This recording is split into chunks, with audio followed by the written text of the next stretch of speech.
Texas Longhorns have reloaded for 2026 with playoff expectations. What's realistic from Arch Manning and Cam Coleman this season? You are Locked On SEC, your daily podcast on the Southeastern Conference. Part of the Locked On Podcast Network, your team every day. And what's up, everybody? Welcome into Locked On SEC. It's great to have you guys along. I'm Chris Gordy. Thanks for making Locked On SEC your first listen every day. Shout out to our everydayers. We are part of the Locked On Podcast Network, now the #1 sports podcast network. And today's episode brought to you by Mazda. We put that same drive into every detail. Wins define the moment, putting in the work that defines you. Stay tuned for highlights in this week's Moving the Game Forward. There's more to a Mazda because there's more to you. All right, we continue our Around the SEC segment we've been kind of doing here the last couple of weeks. We started with a lot of schools that had quarterback battles, and now we're kind of moving our way into schools that have a quarterback we know. And the big question is, what are the expectations of this quarterback that is returning as the starter? And today we're going to focus on Steve Sarkisian and the Texas Longhorns. Of course, yesterday, Steve Sarkisian addressing the media for the first time in, close to 2 months, ever since the bowl win, and spoke for about an hour. And he talked on a number of different topics, including the Longhorns' new transfer portal additions and half a dozen returning players who underwent surgery and all this kind of stuff. And look, it's an interesting conversation when you hear Sark talk, because he's talking about how the game has changed, really, with expectations and players and getting to know a lot of his new players from the transfer portal. But a lot of conversation around Arch Manning. Now, about a month ago, Texas officials announced that Arch underwent a minor foot surgery that limited him during the offseason. He has not been quite cleared for football activities. Steve Sarkisian didn't give a specific timetable for his return, but he said as we get into spring football practice, he's getting to start throwing routes on air and throwing 7-on-7 and doing those things. You know, Arch is a worker. When he's cleared and ready to go, he's going to get plenty of time with all of our guys. So, look, obviously not a ton of concern. We know how good Arch got on the backstretch of last season. Expectations are he'll be even better this year. And the offseason hype has already begun. I mean, he threw for 3,100 yards, rushed for close to another 400, had 36 total touchdowns. He's one of the Longhorns, ESPN's way too early All-America team. I mean, all these things are always way too early, but it's interesting. And when you look at the players this year, we'll talk a little bit about the run game in just a minute, as we'll be joined by our buddy Brad Kellner. But we'll talk about Arch, we'll talk about the running backs, and we'll talk about the wide receivers, where they add Cam Coleman to that room to go with Ryan Wingo, who was so good last year. And Sark talking about Cam Coleman, saying he came here with real intentions and a real reason of understanding he wants to compete for a national championship, and he wants to put himself in the best position to get ready for the NFL. He came to a pro-style offense for a reason, but Cam has been a fabulous addition so far, talking about his work he's been putting in with the training staff and everything else. So Cam Coleman, high expectations for him joining this Texas offense, and high expectations for Steve Sarkisian, frankly. As you know, his first couple years there, Texas had to get his feet under him. By year 3 in 2023, the last year of the Big 12, they went 12-2. They were the Big 12 champs. He won AP Big 12 Coach of the Year and lost in the semifinals. And then their first year in the SEC, hit the ground running there, 13-3, 7-1 in SEC play. They get all the way to the semifinals, where they lost to Ohio State. And then this past year, a little bit of a step back, 10-3 overall, 6-2 in the SEC. But of course, that loss to Ohio State, or lost to Florida, however you want to look at it, what kept them out of the playoff. But they were so close, very, very close. And they had some impressive wins over ranked opponents, none bigger than to finish the year in beating Texas A&M. But now, as we recap a little bit of what Steve Sarkisian said yesterday with our buddy Brad Kellner, like we said, expectations raised for Steve Sarkisian heading into yet another year on the 40 acres. Joining us now to talk all things Texas Longhorns, our buddy Brad Kellner from Locked On Longhorns. And Brad, interesting timing. Spring ball is about to get started up. We've heard from a lot of the different SEC coaches kind of speaking publicly these last couple of weeks. And just this week, we got to hear from Sark on Monday. I guess before we get into Arch and Cam Coleman and all that, give me what were your general takeaways, what Sark had to say? Yeah, Steve Sarkisian spoke for about 50 minutes earlier this week, and he sounded very confident. It was kind of a state of the program conversation where he recapped all of the coaching changes that he made, all of the transfer portal additions that he made. He even talked about some of the guys who departed the Longhorn football program, gave a couple of injury updates, but overall, a very positive tone. Seems like a refreshed Steve Sarkisian. And I think maybe the most intriguing thing that he mentioned today for me, Gordy, was the way he spoke about the new running backs that Texas added out of the portal, right? Raleek Brown coming in from Arizona State, Hollywood Smothers coming in from North Carolina State. Both of those guys first team all conference last year. Sark talked about the home run ability and the explosiveness that those guys bring to the table. And there wasn't a lot of that in the Texas offense last year. Now, Steve Sarkisian had his worst run game ever as either a head coach or an offensive coordinator. And the Longhorns, Chris, actually had their worst run game as a team since World War II, like 1944. So that was a big priority for Steve Sarkisian. I think a big priority for Longhorn fans was like, hey, how can this running game get turned around? Obviously, Texas went out and brought in two really good running backs. And you could tell Steve Sarkisian's really excited with what he's seen from those guys early on here in winter workouts. Yeah, I thought it was pretty peculiar because they were so good at running the football the year prior. I mean, they were one of the best in the SEC.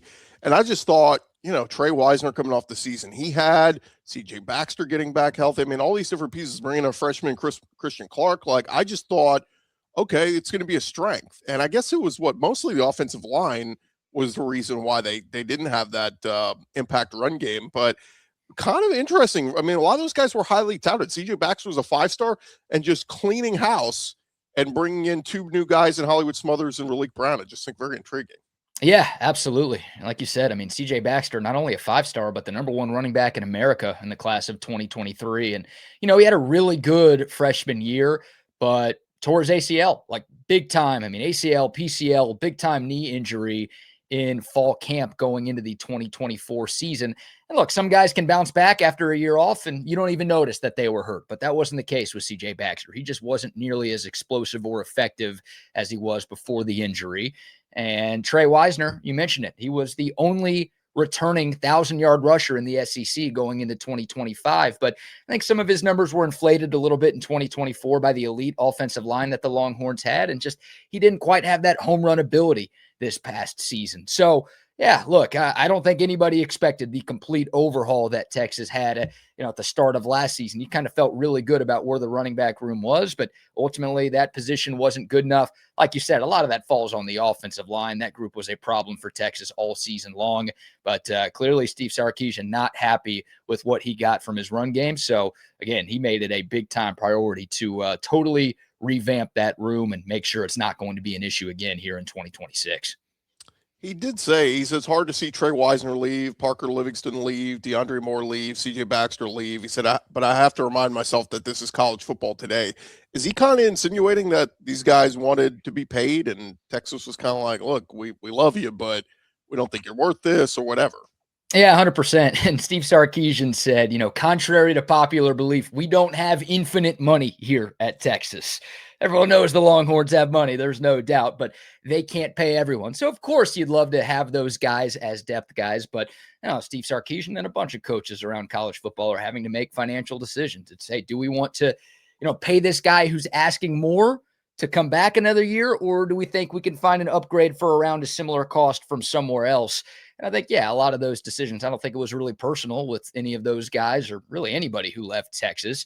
Yeah, some guys were looking for more money. Some guys were looking for more playing time. And as Sark said, and as every coach has kind of echoed around college football, that's sort of the way of the sport nowadays. What's so interesting about it is Florida State, their starting running back is probably going to be Trey Wisner. Kentucky's starting running back is probably going to be CJ Baxter. And South Carolina, all signs point to Christian Clark possibly being their bell cow back. So it is kind of funny. Texas's whole room goes on to be starters elsewhere. But what do you make of the comments, him saying that Smothers and Brown have become really close friends since arriving in Austin? Because it doesn't seem like, at least where college football is right now, it still feels like it's the workhorse kind of backfield that most teams have that one guy that they lean on, particularly in the SEC.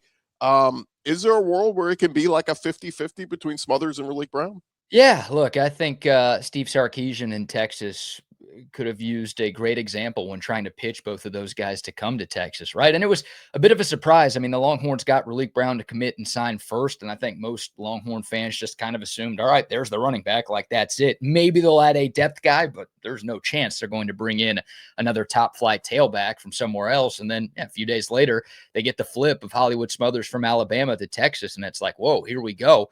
But Texas, this obviously predates their time in the SEC. But a few years ago, they had Bijan Robinson and Roschon Johnson on the same team.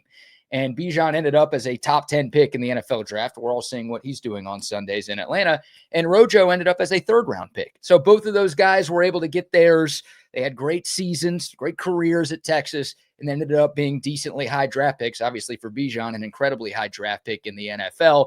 And I think Raleek Brown and Hollywood Smothers are two guys who anticipate playing on Sundays. And I think Sark can just say, yeah, a couple of years ago, I was coaching these two backs. They were both really productive. They got drafted high. So if y'all come to Texas, that can be you. Plus, we'll pay you handsomely. And plus, you've got a chance to compete for a championship. Not really the case at Arizona State or NC State these days.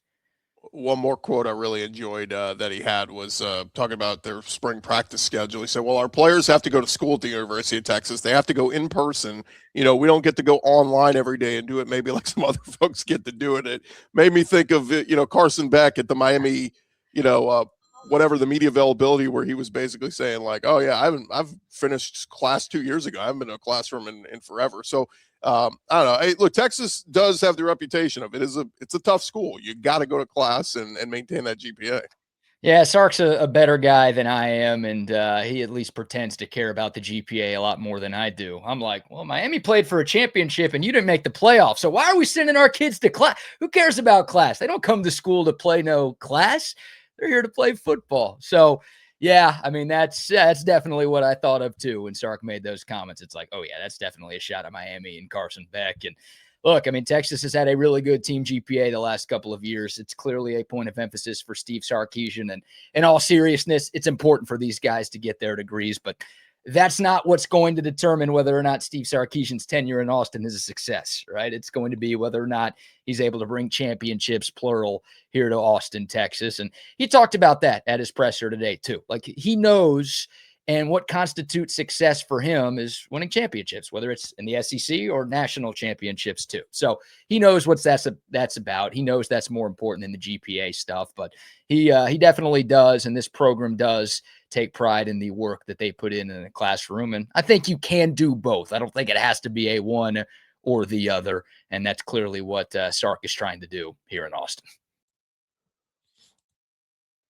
More with Brad Kellner in just a second, but this is Mazda's moving the game forward for those who show there's more to the score than what's on the screen. And today we're highlighting Arkansas guard Billy Richmond. He led Arkansas with 21 points over the weekend, 9 of 14 shooting, 4 assists, 3 steals, 2 blocks, and a rebound as Arkansas defeated Mizzou 94-86. Richmond was outstanding for John Calipari's crew. It has now won 4 of their last 5, 7 of their last 9, and it's moments like these that remind us what it really takes to raise the bar. It's that extra work off the court, dialing in every detail, giving it that extra fire, that grit, that I never quit. We put that same passion into every model at Mazda. Highlights make the reel. What it takes to get there makes it count. There's more to Mazda because there's more to you. If you are thinking of getting a new vehicle, recommend our friends over at Mazda. As they always say, move and be moved. Hey, if you guys have ever wanted to experience the NBA Finals live and in person, FanDuel are giving you a chance to turn that dream into reality with their NBA sweepstakes. And here's how it works. If you sign up on FanDuel, you're good to go. If you have a profit boost, you can use your profit boost on any NBA future, and you'll be automatically entered for a shot to win an NBA Finals trip for 2. That's right. Flights, tickets, the whole experience. If you're already looking at the board, thinking about which NBA team can make a deep run, perfect time to go lock it in. The future bets this time of year, whether it's picking a team to win the championship or grab a conference title, it's going to add that extra layer of excitement to every game down the stretch. And now not only can you make your pick and win some cash, but it could also send you to the NBA Finals. All you got to do is visit FanDuel.com to get started. Use your profit boost on an NBA future bet, and you will get entered for your chance to win a trip to the NBA Finals. Play your game with FanDuel. They are the official sports betting partner of the NBA. Hey, thank you guys for making Locked On SEC your first listen of the day. Thank you for making Locked On the #1 sports podcast network. You already live your team every day. Now take it up a level. Go ad free. If you join our Everydayer Club, what you're going to get, you're going to Locked On SEC with no interruptions. They take out all the ads. You'll also get exclusive access to our members only Discord channel where you'll get to chat with me, other SEC hosts, any questions you might have, talk one-on-one with us. It's just $5 a month, $50 a year. Go to lockedonsec.supercast.com. Encourage you, just try it for a month. See if you like it. $5, cheaper than a cup of coffee. Lockedonsec.supercast.com. Continue our conversation with Brad Kellner from Locked On Longhorns. So let's get into the two big dogs. Brad, we talked a little bit about the running backs, but quarterback and wide receiver. We'll start with Arch Manning. I think we all kind of like where Arch finished last season, right? We saw him progressively get better, more comfortable, because the first few weeks to the middle of the season, it was pretty atrocious. I mean, I was at that game in Kentucky, and my God, I'm watching him warm up on the sidelines, and he looks fine, and then he gets out there, and it's like, dude's throwing the ball on the ground, has no timing whatsoever with these receivers, and I'm just like, what is going on? And then those last couple games seem to get much better. So where are we, and what are realistic expectations for Arch? Because, again, I'm already seeing the mock drafts already, again, #1 overall draft pick next year, but what is realistic for Arch? Yeah, look, I think the lofty expectations are a lot more realistic this year than they were last year. And I'm sure there are some people who are going to comment and say, oh, I'm sure you were hyping him up last year. No, last year, look, I thought he was going to get off to a better start than he did. But we're talking about a guy with the weight of the world on his shoulders going into his first year as a starter in college football with very little actual in-game experience under his belt. So making him the Heisman favorite and the projected #1 pick in the 2026 NFL draft, that all felt way too lofty. And nowadays, look, it feels like there's reasons to be confident that Arch can be that guy this year. You look at his last 8 games of the 2025 season, Gordy, 7-1 record, 21 total touchdowns to just 3 turnovers, a completion percentage over 62, obviously picked things up with his legs as well. He just got a lot more comfortable with more reps and more experience. Texas made some changes to the offensive line later in the year that helped that group get better, which gave Arch Manning more time. His receivers got healthier as the year went along too. And I just think Sark himself got a little more comfortable with Arch Manning. Those guys kind of learned each other and what they're about and what makes each other go. So, look, I have very high hopes and expectations for Arch Manning this year. I think he's one of the best quarterbacks in college football. I expect him to at least be in the conversation to receive an invitation to New York at the end of the season as a Heisman finalist. And the NFL draft thing, we'll obviously see how that goes. But if he has the year that he wants to have and Texas has the year that Longhorn fans are hoping they have, then there's going to be a lot of love heaped onto Arch Manning throughout the course of 2026. He does lose, a number of guys through the portal, Parker Livingston and DeAndre Moore, who, guys that he's worked with and had that chemistry with. You keep Ryan Wingo, but you add Cam Coleman to the mix. That obviously helps. And then, a lot of those highly touted recruits that they brought in that haven't really done much yet, Khalil Lockett and others. So where are you as far as the weapons he has? Because I thought, man, if they could have stuck with and brought back Parker Livingston and DeAndre Moore, I would have been like, oh, sky's the limit. And again, adding Cam Coleman's huge, but do you think there's still something to be worked out there chemistry-wise with some of the receivers? Yeah, look, obviously this offseason will help with that. And anytime you bring in as many new faces as Texas did, it's going to take some time to get everybody on the same page. But I think the talent around Arch Manning is significantly better this year than it was last year. And look, I'm not here to absolve Arch Manning of all the blame. Some of his inconsistent play last year falls squarely on his shoulders, but it's one of the worst Texas offensive lines I've ever seen.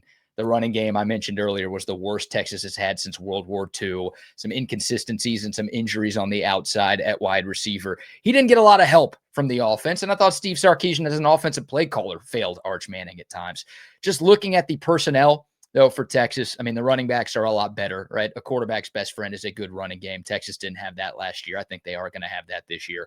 Texas upgraded the offensive line in the portal. Maybe not as much as a lot of Longhorn fans wanted, but it's still definitely better on paper here this year than it was going into last year. And then top to bottom, you bring in Cam Coleman, the #1 player in the transfer portal. Ryan Wingo going into his 3rd year with the program. Emmett Mosley, don't sleep on him. Emmett Mosley, the 5th, the transfer from Stanford. He was a late addition right? A summer enrollee last year for Texas. So he was already behind the 8 ball. And then he got hurt in the first week of training camp and missed the first month of the season. Came in strong, played really well down the stretch for Texas. That guy is a stud. I think Texas is top 3 at wide receiver with Coleman, Wingo, and Emmett Mosley can rival anybody in the SEC, maybe just about anybody in college football. They went out and added Sterling Burkhalter, who put up solid numbers at Wake Forest last year, more than 30 catches. He's a 6-year guy with a ton of experience. And he talked about Khalif Lockett. They've got Dalen McCutcheon and a 5-star and Jermaine Bishop Jr. coming in too. So it is a really, really talented room. Yes, it will take some time for those guys to, get on the same page. But I think by the time we get to the first Saturday in September, those guys will be there. The chemistry will be where it needs to be. And this Texas offense should be much improved, especially early compared to what we saw last year. What's real for Cam Coleman? Because, I mean, look, Auburn fans talked him up the last couple of years, and obviously they had no quarterback to get him the football. But when they did, he was really awesome and a special talent. But, I mean, is it fair to put on him? Like this is what I'm thinking, Brad. Like, Cam Coleman, I would not be shocked if he finishes the year top 5 in the SEC in receiving yards. Is that fair? Yeah, I think that's fair. And you hit the nail on the head, right? I mean, Auburn had horrible coaching the last couple of years with Hugh Freeze. That's why he's gone. Auburn had horrible quarterback play the last couple of years. And I think Steve Sarkisian's a much better coach than Hugh Freeze. And I think Arch Manning's a much better quarterback than Peyton Thorne or Jackson Arnold. And I don't think anyone's going to be too upset with either of those takes. So, yeah, Cam Coleman, I mean, last year had 708 yards and 5 touchdowns as a freshman, right around 600 yards and 8 touchdowns, excuse me. I think he's going to eclipse both of those numbers this year. I think he can be a 900-plus yard guy. If Texas makes a deep playoff run, I think he can be a 1,000-yard-plus guy this year. And the touchdowns, too, I think they'll be in the double digits for Cam Coleman. So, yeah, expecting him. Maybe I'm selling him short. Maybe those numbers aren't high enough for what he actually can be. But I do think that's right. I expect him to be a top 5 receiver in the SEC and a guy who's on one of the all-conference teams when the season is all said and done. And then, look, the beauty with Cam Coleman, I know he had Eric Singleton last year, but having Ryan Wingo and Emmett Mosley and the 2 running backs that Texas has, all of that overall talent on this Texas offense, like you can't, I don't know if you could double team Cam Coleman on every single play because of everything else Texas has. So I think he's going to get some favorable matchups that should open things up for him. And with a much better quarterback throwing him the ball, feels like the sky is the limit for what he can accomplish. Last thing for you, Brad, how shocked, I don't think we've talked to you since then, but how shocked were you at the change at DC with Pete Kwiatkowski out and bringing back Will Muschamp? I mean, blast from the past, the former coach in waiting under Mac Brown. Coming back to Austin, I think I saw what he's making like $2.7 million to be the DC. It's not cheap, but like he's been at Georgia the last few years, has had a hand in their defense, and so it just seemed it was like, whoa, where'd that come from? Is this an absolute upgrade defensively for Texas? That was my exact reaction, and I think most of Longhorn Nation felt the same way. I mean, it was very out of left field. Look, the Longhorn defense wasn't as good in 2025 as it was the 2 previous years when Texas made the college football playoff semifinal. But, the defense was more consistent than the offense, and I don't think there were any Texas fans calling for a change at defensive coordinator. So when it happened, yeah, I think everyone's reaction was kind of shock, like, wow. And it's Steve Sarkisian taking a chance. I mean, look, he held a press conference right after he made the move. He just didn't like the way his defense was playing. And also Steve Sarkisian, I don't know if insinuated is a strong enough word. He basically flat out said, like, he was having to spend too much time with the defense. He wanted to hire a head coach of the defense so he could spend all of his time focusing on the offense. And he feels like that's what Will Muschamp is now. I don't like looking at the head coaching record for Will Muschamp. I don't want to use head coach and Will Muschamp in the same sentence. I know Florida and South Carolina fans agree with me there, but that's the hope is that, okay, Will Muschamp can just handle the defense. We know how elite of a defensive coordinator he's been in the sport. So the hope is that he can have that group playing at a level closer to where they were in 23 and 24. And then Steve Sarkisian can just focus solely on the offense and make sure some of the issues that plagued his side of the football last year don't show up again. And also game management. There were all sorts of game management issues. Gordy, Texas was second to last in the country in penalties per game last year. Like discipline issues was a thing. So if Sark is right, and he's not just selling us a fake bill of goods, And now he actually can just focus on the offense, and he doesn't have to step in and, oh, PK wasn't doing a good enough job, so I need to go away from being a head coach to try to fix his problems. If he can actually focus on the offense and Will Muschamp can focus on the defense, the hope is just it improves all three phases of this Texas football team. And look, that's the bet Steve Sarkisian is making. I mean, everybody is going to compare Will Muschamp's defense to PK's defense. And obviously, if it's not as good this year as it has been, that is a move that is going to be criticized into oblivion.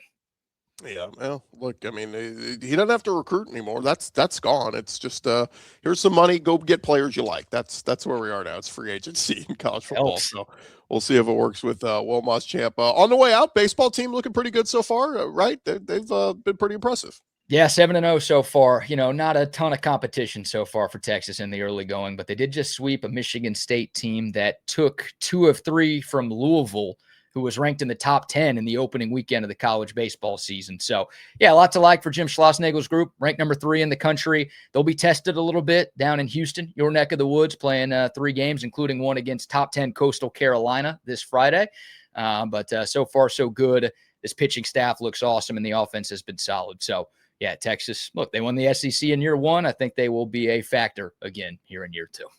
Yeah, it's going to be a lot of fun. Ole Miss is the other SEC team that's going to be there in Houston, so it's going to be a lot of fun to see. It's very early, but I'm a big college baseball fan. He is Brad Kellner, locked on Longhorns. Always appreciate the time, man. Hey, thanks, Gordy. Appreciate you.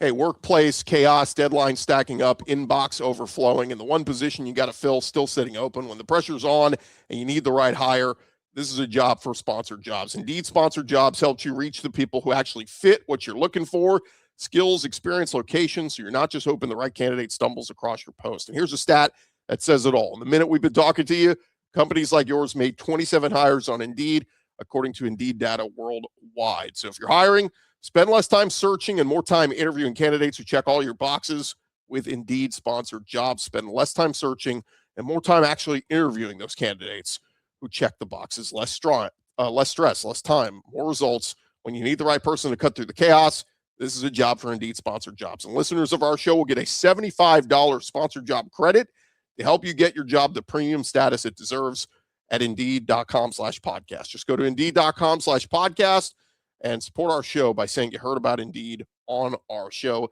Indeed.com/podcast. Terms and conditions apply. If you need to hire, this is a job for Indeed sponsored jobs. All right, diving back into it here on Locked On SEC. Just a couple minutes here as we round things out. Did want to get to the latest AP poll. We're getting towards the end of the season here in college basketball, and the college AP top 25 coming out. Some notable movement as some movement up top where Duke beat Michigan. So Duke now the new number 1. Duke 1, Arizona 2, Michigan 3, Iowa State 4, Houston 5. And you got UConn at 6. There's the Florida Gators. They moved up 5 spots after a 2-0 week to extend their winning streak to 6 games. I've not looked at the latest bracketology, but I got to think that Florida moving up. I believe Joe Lenardi had them was like a 3-seed or 4-seed last week. So, yeah, I got to think that they are going to be moving up. Yeah, he had them as a 3-seed just last week. So I got to think maybe Florida getting into close into that 2-seed range could certainly do that if they keep playing this way. Rest of the SEC teams we've got ranked in the AP poll. You got to go down to Alabama at number 17. They did make a jump up, surging up 8 spots all the way up to number 17. They beat Arkansas and LSU last week. Meanwhile, Arkansas, they stayed put at number 20. Tennessee also remained at number 22. And Vanderbilt dropped 6 spots all the way down to 25. And as far as any SEC teams in the others receiving votes category, Texas A&M in there with 3 votes. But that's where we kind of stand with the basketball AP poll. And speaking of basketball, the story that just won't quit.